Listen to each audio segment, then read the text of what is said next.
창세기 16장에 나오는 사라와 하갈의 이야기, 아마 우리에겐 너무나 익숙한 이야기일 거예요. 어릴 때부터 교회에서 여러 번 들어왔죠.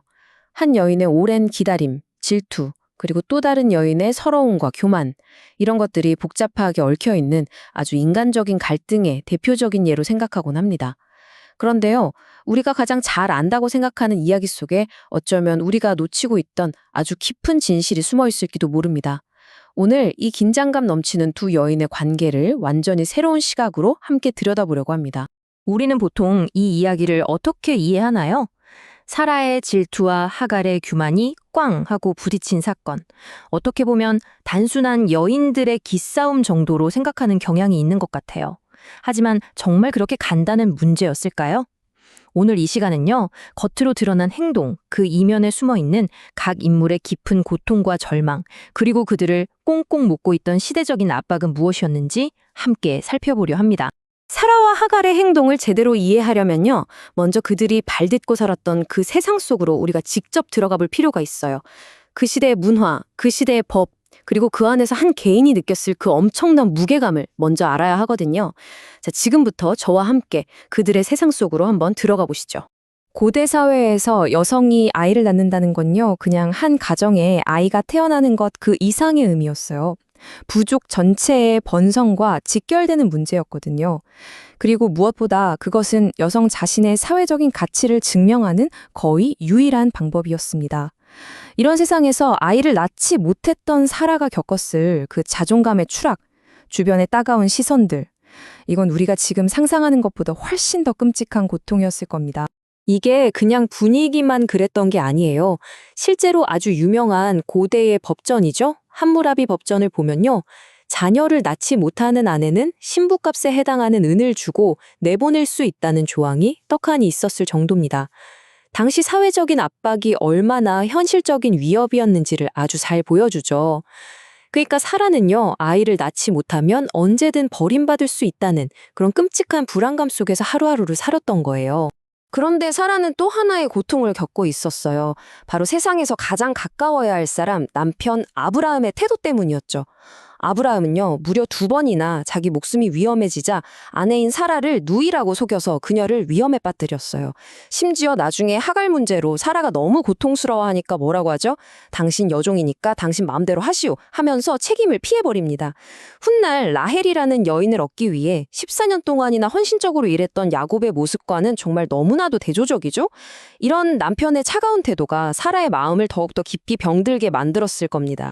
자, 이제 이 발등의 가장 핵심이 되는 아주 결정적인 성경 구절로 한번 들어가 보겠습니다. 우리가 관점을 아주 살짝만 바꿔서 원문을 들여다보는 것만으로도 이 이야기의 전체 해석이 어떻게 완전히 달라지는지 한번 같이 보시죠. 창세기 16장 4절. 우리가 너무나 잘 아는 번역이죠. 그가 자기의 임신함을 알고 그의 여주인을 멸시한지라.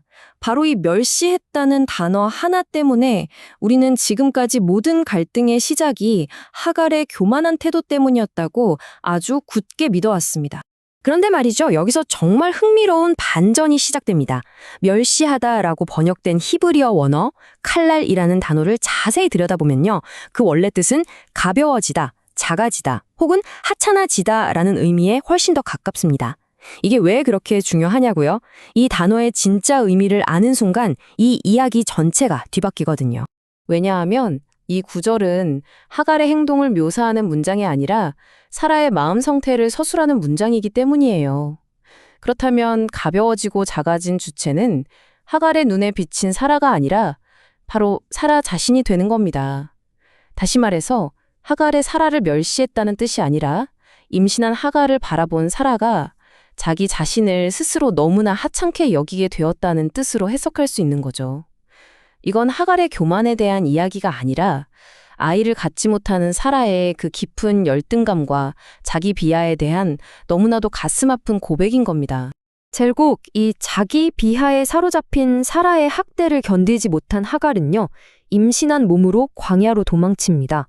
모든 것이 끝났다고 생각했을 바로 그 절망의 땅에서 그녀는 하나님을 직접 만나게 되는 놀라운 경험을 하게 됩니다. 그런데요, 그 깊은 절망에 빠져 있는 하갈에게 들려온 하나님의 첫마디는 우리 귀에 너무나 가혹하게 들립니다. 내 여주인에게로 돌아가서 그 수하에 복종하라. 아니, 모든 걸 버리고 목숨 걸고 도망친 사람한테 어떻게 다시 그 고통의 자리로 돌아가라고 말씀하실 수가 있는 걸까요? 여기서 또 한 번 히브리 원어의 깊은 의미가 빛을 발합니다. 복종하다로 번역된 아나라는 단어는요, 주인이 시키니까 어쩔 수 없이 따르는 그런 강압적인 굴복을 뜻하는 단어가 아니에요. 오히려 깨어진 공동체의 화해와 회복을 위해서 스스로를 낮추고 겸손하게 응답하는 자발적인 행위를 의미합니다. 그러니까 하나님은 하갈을 다시 노예로 만들려고 하신 게 아니었던 거죠. 깨어진 공동체가 회복되기를 원하셨기 때문에 하갈에게 자원하는 마음으로 돌아가서 그 관계를 회복하라고 말씀하신 겁니다. 그리고 하나님은 하갈에게 이렇게 어려운 명령만 하신 것이 아니었어요.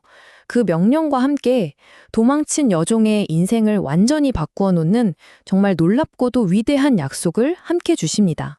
하나님은 아무도 주목하지 않던 도망친 노예 하갈에게 쓸 수 없이 많은 자손을 주어서 한 민족의 어머니가 되게 해주시겠다는 정말 어마어마한 약속을 하십니다.